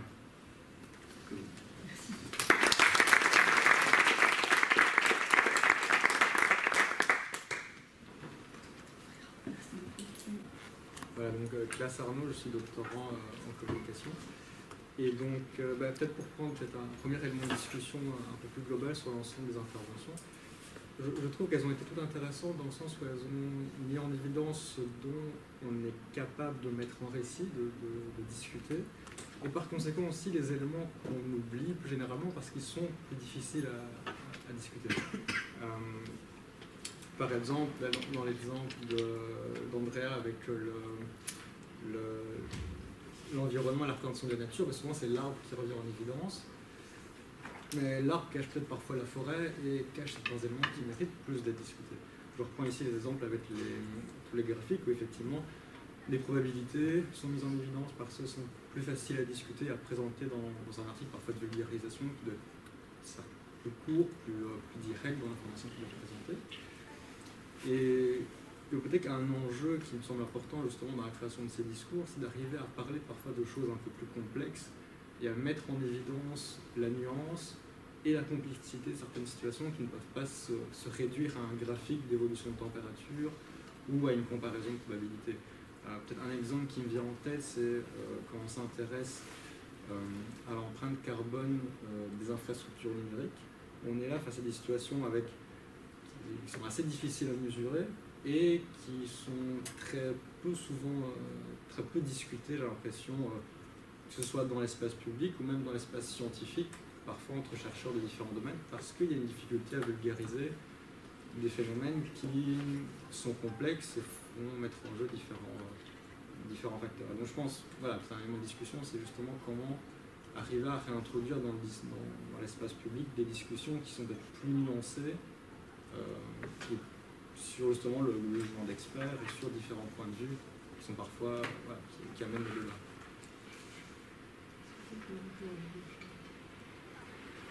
Une autre question? Oui, une autre question? Je ne sais pas si c'est une conclusion trop rapide, mais j'avais l'impression qu'entre les textes littéraires qui appartenaient plutôt à ce qu'on appelle aujourd'hui un tournant brun, c'est-à-dire que la littérature montre la nature qui est détruite, dans tout ce qu'on a vu après avec Andrea, c'était une nature plutôt qui renaissait, qui était verte. Hein, on parle du brown turn et du green turn, et j'ai l'impression qu'en fait, dans tout ce qui était plus accessible, on est toujours dans quelque chose de très vert, qui ne montre pas justement la destruction. Et je me demandais s'il y avait quelque chose qui existait, si on employait les mêmes techniques hein, d'accélération. Est-ce qu'il y avait des exemples existants? Des exemples existants d'accélération? Oui, par exemple, un pesticide, et on se focalise sur une plante et on voit... mais évidemment, ça a moins d'impact, j'imagine. Est-ce qu'il y aurait là une nostalgie ou quelque chose qui... En tout cas, il y a une différence, il me semble, assez claire. Enfin, une hypothèse.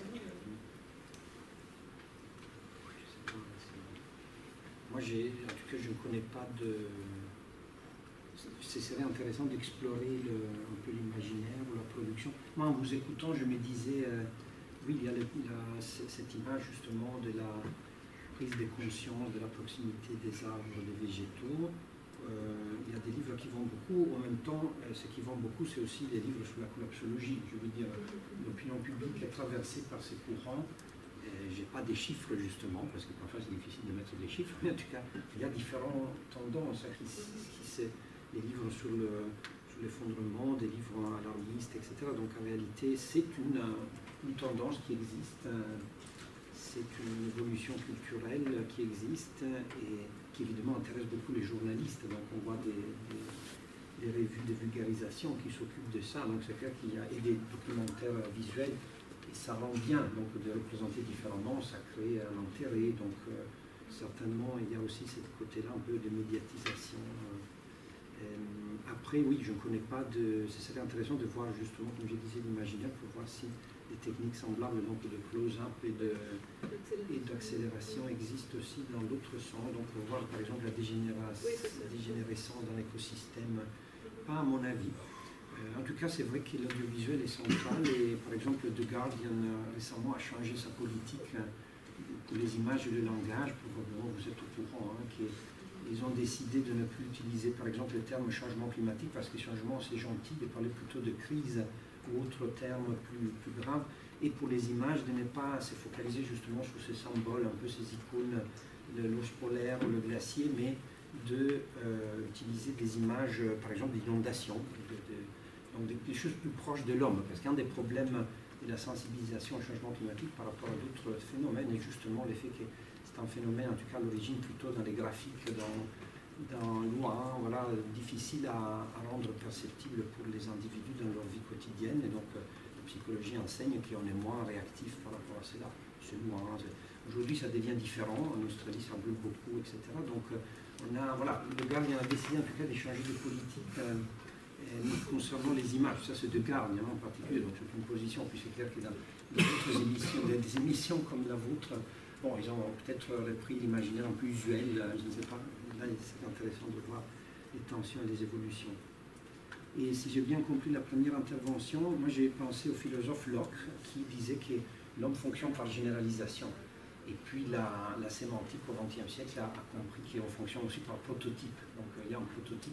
Les catégories ne se construisent pas toujours par des façons, je veux dire, que chaque individu de la catégorie a les mêmes caractéristiques. Il y a aussi la catégorisation par prototype où il y a un élément central et puis des zones, des phases, je crois, boundaries, ce type de... Donc la catégorie peut être organisée de cette façon et on fonctionne beaucoup comme ça. Et donc effectivement, l'arbre devient un peu l'emblème de quelque chose, un peu comme justement l'ours polaire, le panda devient des emblèmes. Et d'ailleurs, je pense qu'il y a des associations environnementalistes qui exploitent cela. Justement, on dit... on défend, je ne sais pas, les orang-outans, parce que oui, on parle des orang-outans de la communication, mais c'est clair que l'action est pour tout l'écosystème, dont l'orang-outan est un peu un élément visible et proche de l'homme, voilà, facile qui attire le grand public. Donc c'est clair que... Après, je voulais dire une chose sur le GIEC, mais je ne suis pas encore un expert, donc je cherche à lire un peu des choses, mais c'est clair qu'il y a toute une littérature sur les difficultés de communication du GIEC qui est pris en tenaille entre la fiabilité et l'inattaquabilité scientifique et le fait que tout le monde attend du GIEC la vérité et que donc il faut s'exprimer, parler. Puis le fait que jusqu'il y a peu de temps, il n'y avait pas pratiquement de service de communication du GIEC. Là maintenant, il y a un monsieur à Genève, qui est un ancien journaliste de la BBC. Ce n'est pas des moyens énormes, je veux dire, pour gérer la communication. Il y a des gros problèmes, il y a évidemment des campagnes de désinformation qui ont existé, donc c'est pas facile. Et évidemment, on est dans une tendance globale, hein, celle de la puissance, de la quantitativisation de la société, de la gouvernementalité quantitative, etc. Donc, ce n'est pas un phénomène lié au climat. Puis, dans le climat, oui, étant donné que c'est un domaine très, très complexe, justement, et il y a un système extrêmement complexe et ça s'accentue, mais ça me semble une tendance un peu actuelle de la société, même de la recherche. Aujourd'hui, quand on fait une stratégie de communication, il faut absolument avoir des objectifs mesurables, parce que sinon, on n'est pas financé. Donc, je veux dire, c'est une tendance générale à l'utilisation du chiffre comme outil rhétorique, me semble. Mais évidemment, dans ces cas-là, ça peut devenir très problématique. Donc, ça ne signifie pas qu'il ne faut pas chercher à faire autre chose, et notamment, justement, utiliser aussi le narratif, qui est l'autre, comme disait justement M. Crucifix, la dimension plus narrative de la construction du discours, je veux dire. Voilà, je réagis à chaud, un peu lent, désolé. Je vous pose une sous-question, question de Véronique. Je me demandais, vous avez parlé beaucoup des supports plutôt classiques, des médias plutôt classiques, des livres, des magazines, etc. Est-ce que dans les réseaux sociaux, on aurait plus affaire à quelque chose d'alarmiste, et dans les médias classiques, plutôt quelque chose de vert? Donc plutôt brun du côté des réseaux sociaux, plutôt vert du côté des médias classiques. Est-ce que vous avez quelqu'un qui travaille là-dessus parmi les doctorants? Donc, pas pour l'instant, mais c'est clair que les médias normalement font référence à des grands groupes. Donc, dans nos pays ici, donc on n'est pas en Australie avec Murdoch ou d'autres situations, dans nos pays, les grands médias qui ont derrière, justement, que ce soit les RTBF ou autres, c'est clair qu'ils ont une position qui n'est pas extrémiste. Ou, voilà, il y a des gens qui connaissent, qui s'informent, des journalistes qui contactent les climatologues, qui cherchent à lire un peu des parties, en tout cas les résumés à l'intention des décideurs du GIEC. Là, on a fait avec des collègues quelques interviews avec des journalistes scientifiques, donc on voit qu'ils voilà, s'informent. Et donc, on a une information après qui se veut correcte, plutôt ni trop alarmiste, ni particulièrement je sais pas, climato-négationniste ou ce type de choses. Si on va sur les réseaux sociaux, c'est l'océan, je veux dire, c'est tout. Tout le monde est là, donc vous trouvez toutes les tendances, des effondristes jusqu'aux hyper-négationnistes climatiques, qu'il faudrait appeler négationnistes plutôt que climato-sceptiques souvent. Et je ne suis pas d'un naturel alarmiste, mais il est clair que quand vous étudiez un peu le problème du changement climatique et que vous examinez la situation, si vous n'êtes pas un expert et que vous faites face à l'information pour la première fois, il y a de quoi être quand même un peu mis en panique. Donc, qu'est-ce que l'alarmisme? On n'en sait rien en fait. Ça veut dire qu'on va tirer une sonnette d'alarme, s'il y a bien une métaphore qu'on a usée jusqu'à la corde, c'est celle-là.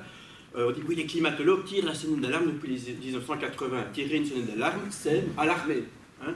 Alors c'est quoi entre alarmer et être alarmiste? Vous voyez, il y a une nuance extrêmement fine, d'autant plus que moralement on ressent quand même une certaine urgence à ce que tout le monde comprenne un peu la question.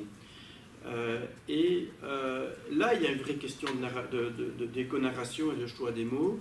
Lorsque vous prenez l'avion, enfin peut-être que vous le prenez de moins en moins, mais qu'on vous explique comment il faut positionner le max oxygène au cas où l'avion perdrait d'altitude, vous ne vous dites pas qu'est-ce qu'il est alarmiste, hein, mais il vous explique ce qu'il faut faire en cas de problème. Évidemment, le boulot des climatologues ou de tous les gens qui travaillent autour de la question du changement climatique ou des crises écologiques en général, c'est de faire un inventaire des futurs possibles, en tout cas ce que la science en propose, et puis prévoir des plans d'action. Et donc, on est un petit peu démunis parce que le terme alarmisme, enfin, le curseur à partir duquel on parle d'alarmisme va dépendre très fort de l'audience finalement. Pascal, et puis je vais vers vous. Moi, je viens de vivre une année en France où j'écoutais France Inter en fait.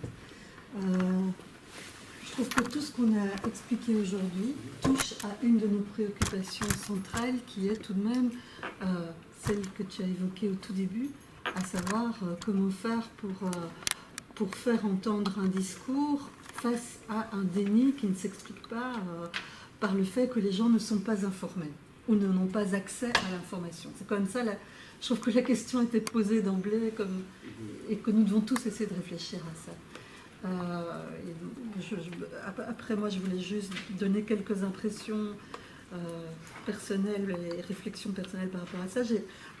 En écoutant France Inter et la RTBF, la première, voilà les deux radios que j'écoute, France Inter a vraiment fait le choix de mettre l'accent de la communication sur la crise écologique elle-même, et a même choisi pendant toute une semaine de dédier toutes ses émissions à cette crise écologique qui était abordée sous différents aspects.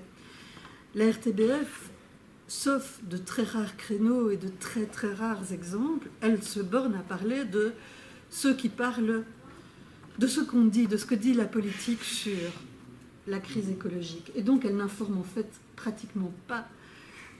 Et alors, à côté de ça, on a de temps en temps comment est-ce qu'ils appellent ça, un humoriste ou un éditorialiste, mais on n'a pas une réelle information sur la crise écologique. Bien, France Inter, ce qu'ils avaient fait, c'était très intelligent, très pertinent, et je pense que toute la France qui écoutait France Inter, à l'issue de cette semaine-là, ne concevait plus la crise écologique de la même manière qu'avant cette semaine-là. Mais pour pouvoir faire ça, on ne peut pas se baser sur ce que tu as montré, c'est juste impossible, quoi. Enfin, je connais pas moi, j'ai rien compris, sauf quand tu as expliqué. Oui, c'était le but. Hein. Oui. Je ne pense pas qu'un journaliste scientifique, à moins d'être physicien lui-même ou hyper spécialisé, comprenne beaucoup plus. Donc, je suis complètement sidérée de ce que tu viens de dire, qu'il n'y ait qu'un communicateur. Il y a le porte-parole qui est là, puis probablement il y a quelqu'un autour. Alors je pense qu'on a un vrai enjeu de vulgarisation, on n'arrête pas de le répéter, mais ça doit être totalement intégré dans nos responsabilités scientifiques. On devrait dédier une partie très substantielle de notre temps à travailler avec des infographistes, avec des journalistes, avec des rédacteurs, des personnes capables de mettre en récit, mais pas pour autant de déscientifiser, mais de mettre en récit ce que nous savons, le peu que nous savons, voilà. Ça me paraît vraiment important. Oui. Alors il y a un point au niveau... Il y a un point qui, dans les narratifs sur lesquels on travaille actuellement, si je suis statisticien, la signification que je vais donner à vraisemblance, probabilité, chance ne sera pas la même que si je suis physicien ou si je suis romancier. Or, donc il y a une difficulté de cohérence, c'est-à-dire que si plutôt que de choisir de réaliser un graphique, j'écris un texte. Si je veux utiliser mon autorité et mon crédit professionnel de scientifique, je suis obligé d'être cohérent dans le vocabulaire que je vais employer. Avec évidemment toujours le risque que tel mot que je vais employer, il m'est extrêmement difficile d'anticiper et de comprendre comment le même mot va être compris par une audience très diverse. Peut-être parce qu'une partie de l'audience utilise le mot dans son propre univers professionnel, ou tout simplement que le mot a une connotation particulière dans son imaginaire. Et donc, je pense que ça pose bien la complexité de la chose. C'est qu'un texte scientifique peut être travaillé pour rester plus accessible tout en étant cohérent. Mais ça ne dit encore rien sur la façon dont le texte va être interprété et utilisé. Et donc on est là vraiment à faire un travail sur les deux côtés, c'est-à-dire d'une part la production du texte, mais d'autre part la façon dont il est réellement compris et qui est... et ça, c'est inaccessible aux scientifiques qui écrit le texte. Je ne suis pas sûre de ça. C'est un travail à faire avec des spécialistes, avec des journalistes. Mais alors, il faudrait à un moment donné... Oui, c'est une vraie question. À partir de quand on doit commencer à faire des compromis et c'est une route très étroite. Il y avait une intervention. Je partageais l'idée de dire voilà, il faut essayer de communiquer ça, de prendre une partie de son temps pour communiquer dans son expertise. Après moi, c'était juste une question concernant, c'était dans une des 3 premières présentations, je ne me rappelle plus exactement laquelle, mais il y avait à un moment une phrase en présentant un livre qui était dite en disant « savoir ne suffit pas », je ne sais pas exactement, donc voilà. en disant que le fait de faire connaître aux gens ne résultait pas directement en une action qui allait changer le contexte.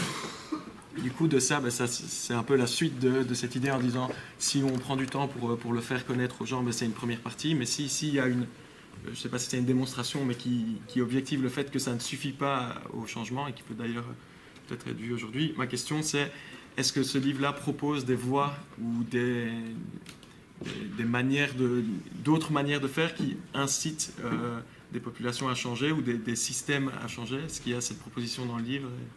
Si oui. C'est une très bonne question, je pense. Et c'est vrai aussi, je trouve que... j'ai rien compris aussi de cette... mais bon, je connais le changement climatique. Je connais le problème. Je connais aussi, plus ou moins, les solutions. Mais elles ne sont pas là. Et donc, le livre de Karin Norgaard, elle a étudié une communauté norvégienne et elle a montré, les gens, ils le savent. Il a des valeurs vertes. Ils veulent changer les choses. Mais ce n'est pas possible. Parce que nous nous trouvons dans une société où toute la société, en fait, c'est progress, growth, et c'est très, très difficile de résoudre ces problèmes sans mettre en question toutes ces questions-là. Et donc, savoir les problèmes, c'est nécessaire, bien évidemment, et c'est très difficile, mais ça ne suffit pas. Donc, la question de la communication est cruciale, mais pas seulement sur un plan cognitif, peut-être, parce qu'on le sait déjà. C'est la question du déni, ça. C'est plus la question de la communication, c'est vraiment la question du déni. Ou de uptake. Oui. Véronique Poulet, je voulais juste... Peut-être que ma mémoire est tout à fait mauvaise, mais j'avais l'impression, l'autre jour, que le premier moment alarmant qu'on a eu, c'était cette crise de la couche d'ozone. Et ça allait être la fin du monde. Enfin, j'avais l'impression, à l'époque, qu'il y avait ce trou-là et qu'on allait tous brûler. Enfin, c'était un discours qui, pour moi, était alarmiste. Et puis, ça a été résolu, mais tout d'un coup, comme ça. Et je me demande dans quelle mesure tout ce qui se passe aujourd'hui au niveau du climat n'est pas avec ce spectre de, à un moment donné, on va trouver une solution et ça va se refermer. Voilà, donc c'est une question que je me pose. Est-ce qu'il n'y a pas ce souvenir, en tout cas, dans une certaine génération, que... Enfin, moi, j'entends parfois d'autres qui disent on trouvera des solutions.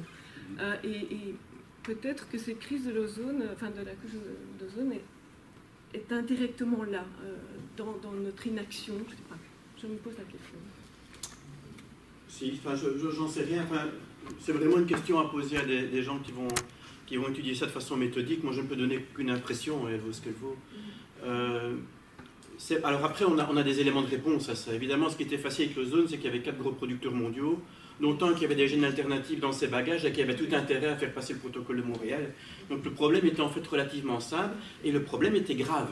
C'est vrai que, il ne faut pas oublier que le problème était grave. Mais évidemment, ici, il y a des milliards de producteurs de CO2, ce qui rend le problème tout à coup beaucoup plus compliqué.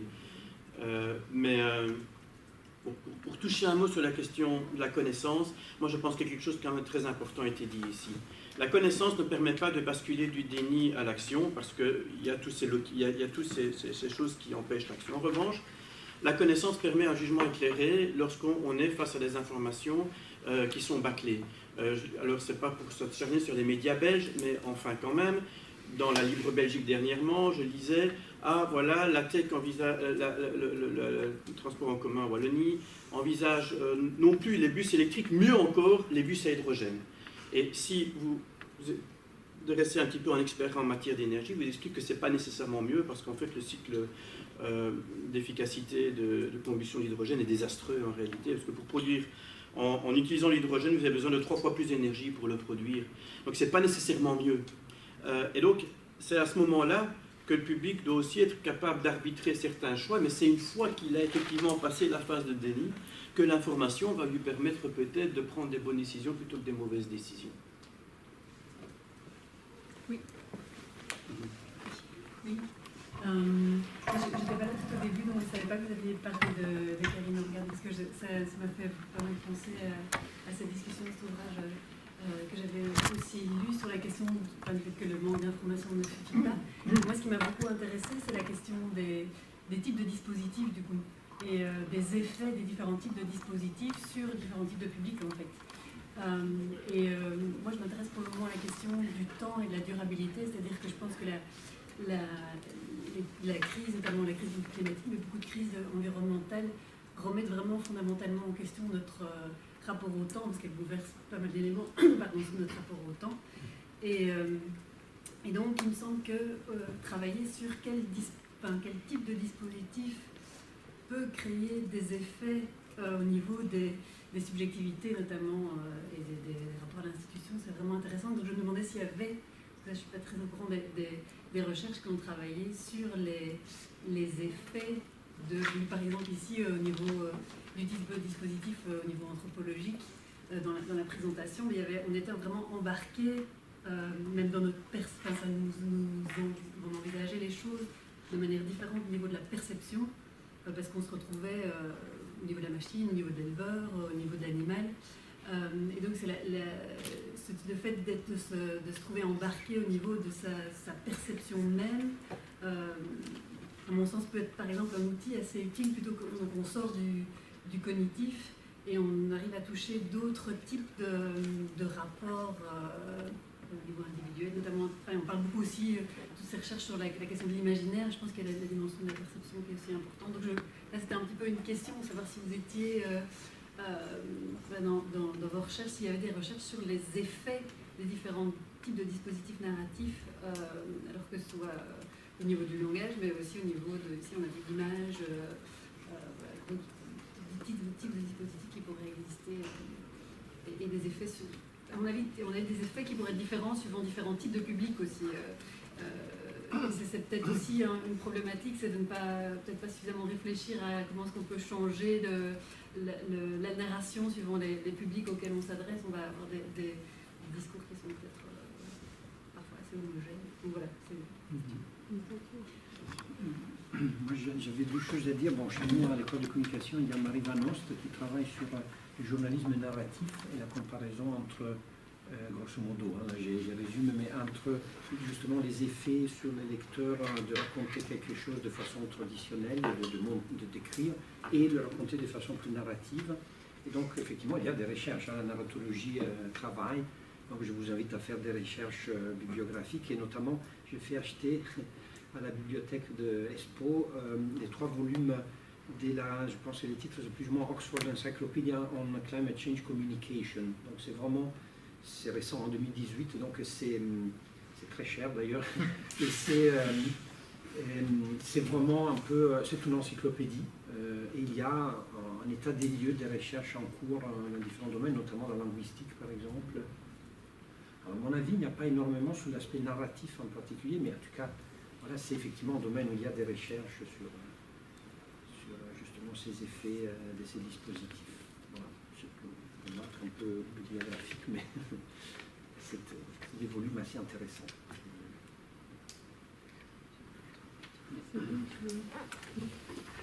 C'est pas une chose à réagir. Ah, si, je veux bien. Moi, c'est plutôt le fait d'expérimenter et c'est en faisant que les choses surgissent. Donc, elles ne sont peut-être pas aussi bien pensées au départ que quand on y réfléchit en les tâtonnant, en les tâtant et en les manipulant au sens de manipuler avec la main et pas au sens d'un rapport de domination. Et c'est en multipliant les points de vue, en empilant les expérimentations, en épaississant en fait le vécu sur un lieu par l'immersion, qu'on parvient à complexifier la réalité. Et c'est toute la question de comment on rend compte de cette complexité et la rendre appropriable aussi par les personnes, tout en sachant qu'il y a forcément une libre interprétation, et ce qui fait un peu aussi la beauté de la chose. Un film, on ne sait jamais très bien comment il va être reçu, mais on peut le borner sans qu'il ne soit rigidifié comme les berges qui domestiquent le fleuve. Mais on peut un peu conduire des trajectoires pour peu que par la suite ça puisse donner lieu à un débat qui permet de faire émerger par le bas des réflexions communes. Sans que l'expert ne vienne avec un point de vue extérieur et supérieur déposer son savoir, mais qu'il le mette au travail avec les gens. C'était un peu l'idée de ces processus d'expérimentation qu'on tente de mettre en place, pas qu'on réfléchit et qu'on palpe. Merci. Oui, je voulais juste partager une information à propos d'une série, un documentaire qui on peut voir sur Netflix, peut-être ailleurs. Je crois qu'elle s'appelle A Small Rock ou The Strong Rock ou The Little Rock, qui est la Terre. Et c'est la perspective, parce qu'on parlait de dispositifs et d'avoir un regard différent sur les choses en fonction de la perspective qu'on prend. C'est la Terre racontée par des astronautes qui ont passé entre 1 semaine et 6 mois. Et parce que tu parlais, Véronique, de la couche d'ozone, là, il montrait, en fait, quand on voit de l'espace, la couche d'ozone, et comme elle est vraiment hyper mince, et qu'on sait les effets du soleil, si ça passe à travers, on est vraiment très très pris par cette... Ben oui, elle est minuscule, il faut absolument la protéger.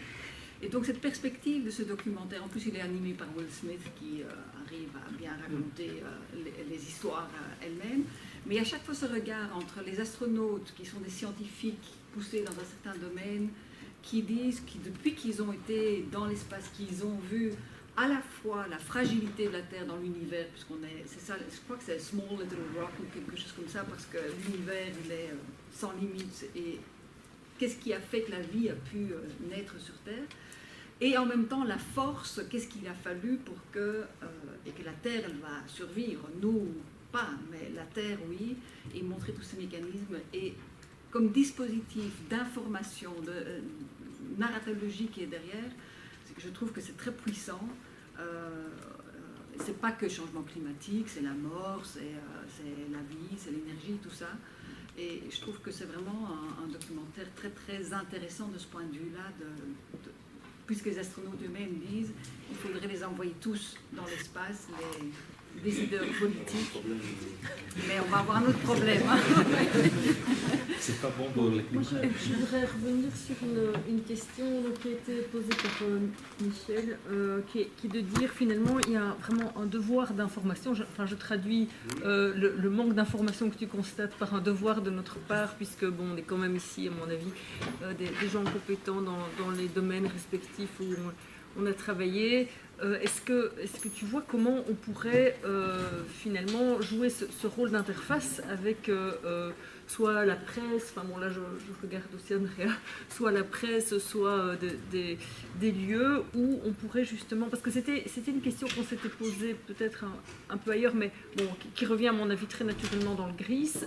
Est-ce que ce qu'on fait entre nous, on ne devrait pas aussi le faire vers l'extérieur, et comment pouvez-vous imaginer cette interface, je ne sais pas si même le terme est juste, mais cette vulgarisation de qualité ou cette information. On avait parlé à un certain moment de rectifier des informations erronées. Le problème, c'est que c'est extrêmement compliqué de les repérer, d'avoir le temps très rapidement de les corriger par des courriers aux lecteurs. Enfin, je ne sais pas... si on n'est pas publié. Enfin, on tâtonne tous un peu. Il faut savoir quand même qu'il y a pas mal d'initiatives à travers le monde de scientifiques qui se coordonnent pour rendre ces services. Bon, en climatologie, effectivement, il a fallu faire face aux semeurs de confusion, comme dit Jean-Pascal maintenant, enfin, climato-scepticisme, enfin, appelez-le comme vous voulez, mais en gros, c'est quand même beaucoup d'informations qui étaient de très mauvaise foi et qui pénètrent de façon très puissante les réseaux sociaux et les médias en général. Donc il y a des initiatives, beaucoup aux États-Unis, parce qu'il y a quand même de très très bons climatologues là-bas qui connaissent bien le problème, qui sont engagés avec le public et qui se sont organisés pour créer des sites web qui sont en contre-réaction avec d'autres sites web plus ou moins négationnistes. Il y a plusieurs de mes collègues en Grande-Bretagne qui ont choisi carrément de pénétrer les cercles climato-sceptiques pour un peu rationaliser, dédramatiser, montrer une figure humaine aussi, avec des postures sur Twitter où elle parle autant du fait qu'elle a pris une douche ce matin que du changement climatique pour rappeler que ce sont des personnes humaines. Il est informé sur ce que c'est qu'un chercheur. En fait, la chose qui me frappe le plus, la formation que je donnais, notamment vis-à-vis d'un public d'ingénieurs, des gens de chefs de projet chez Solvay qui sont climato-sceptiques, C'est parce qu'ils c'est pas qu'ils ne connaissent pas le climat, c'est qu'ils ne connaissent pas la façon dont la recherche fonctionne. Parce qu'effectivement, à l'imaginer une conspiration géante, dès que vous êtes dans le milieu, vous savez très bien que ce n'est pas tenable. Et pourtant, ils y croient. Donc c'est un problème d'information, non pas sur le changement climatique, mais sur la façon dont la recherche fonctionne. Donc, mais ben voilà, moi je suis comme vous tous, hein, je tâtonne. Mais des initiatives, je veux dire, formelles, de type web d'information, beaucoup s'y engagent. Donc je ne sais pas quel est le métier que nous devons exercer ici. Je n'en sais rien. Parce que Pascal disait, une partie de notre activité devrait être consacrée à ce passage. Je peux témoigner d'une expérience personnelle, mais qui n'avait rien à voir, enfin si, avec quand même une capsule sur le climat, qui n'est pas dans le domaine des sciences exactes, mais j'ai participé à une campagne autour de l'impact des politiques néolibérales dans une série de secteurs. Et on a travaillé en fait avec les journalistes de DataGull. Je ne sais pas si vous voyez ce que c'est. Donc c'est des capsules vidéo qui partent d'informations. C'est des journalistes scientifiques. En fait, ils partent d'informations scientifiques. Chaque capsule est sourcée. Il y a toutes les références en dessous. Et en 4 à 10 minutes, selon qu'ils interviewent ou non un scientifique après l'infographie, ils arrivent à présenter des sujets très complexes. Par exemple, la financiarisation de l'économie. Vous pouvez aller voir leur site. Et ce qui m'a alertée, c'est qu'en fait, à la fois mes enfants qui avaient à l'époque 15-16 ans regardaient ça, ils avaient vu plein de capsules, leurs enseignants le leur montraient à l'école pour introduire certains sujets, les enfants me disaient de les regarder, et quand moi-même je les ai montrés à certains de mes collègues, ça nous a fait à tous comprendre des choses qu'on n'avait pas bien comprises jusque-là. Par exemple, comment fonctionnait le modèle économique des maisons d'édition scientifiques. Et quel jeu nous jouions dans ce modèle. Donc je me suis dit, il y a vraiment une vertu et une force dans ces capsules. Et j'ai moi-même travaillé avec ces journalistes pour plusieurs de ces capsules. Et j'ai appris à travailler avec des journalistes scientifiques. Je pense que ça devrait faire partie de notre domaine, enfin de notre métier. Et que... pourquoi pas mettre en place un projet de ce type-là à l'UCL autour des questions qui nous occupent aujourd'hui, et peut-être que quelques-uns d'entre nous pourrions, de manière pilote, expérimenter ce type de collaboration. Elles sont très virales. Il y a un service à l'UCL Louvain et de vulgarisation, il y a juste qu'on ne le voit pas, il y a 2 personnes à l'arrêt qui sont responsables de la vulgarisation scientifique et de faire ce qu'on fait, qui était mis à l'Institut Langage et Communication pour expliquer un peu. Et moi, je leur ai juste dit Science Today Science, je ne sais pas, Andrea, c'est un truc du style. Mais vraiment, il y a un service qui a comme, bon, mais ça, il va falloir comme mission sortir de vulgariser nos recherches. Ça. Et on ne trouve pas. Quoi, moi, je lui ai dit à cette personne, mais où est le lien, quoi. On va donc il y a une marge entre ça et faire des capsules qui deviennent virales et qui sont vues par des centaines de milliers de gens. On va travailler là-dessus. Merci beaucoup en tout cas. Donc la prochaine réunion, c'est je voulais vous dire plusieurs choses. La prochaine réunion, c'est le 16 janvier. Alors c'est Nicolas Tite qui va